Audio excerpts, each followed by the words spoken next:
Africa's first climate summit opened on Monday in Nairobi, Kenya, with a plea for delegates to identify opportunities that may arise from solving environmental problems.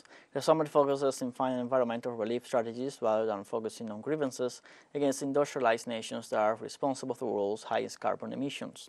The meeting brings together 24 heads of states and government from Africa and beyond to the Kenyatta International Convention Center in Nairobi.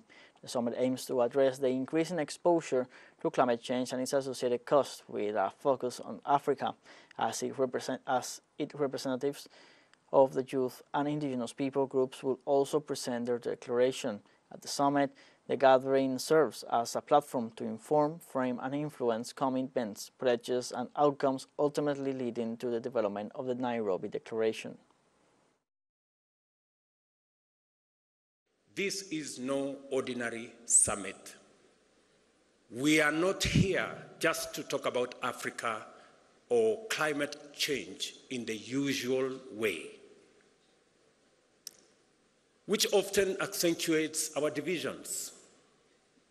You all remember the North versus South, developed versus developing, polluters versus victims.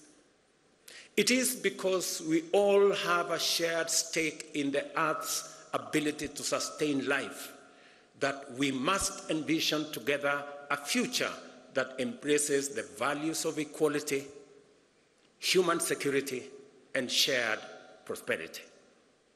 Africa possesses all the necessary conditions to realize this future.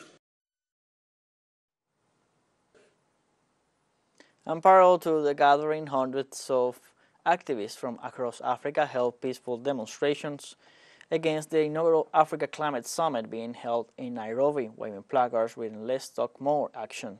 The activists marched from Nyayo Stadium to Green Park bus terminus, where they convened for the Africa People's Climate Assembly. As they say, the summit lacks legitimacy and shows no indication of addressing the real and worsening climate crisis. Africa People's Climate Assembly seeks to serve as an inclusive platform for civil society organizations, grassroots movements, indigenous communities, artists, youth activists, academics, think tanks, and other stakeholders to collaborate, share knowledge, and propose actionable transformation and solutions needed for climate-compatible development in Africa.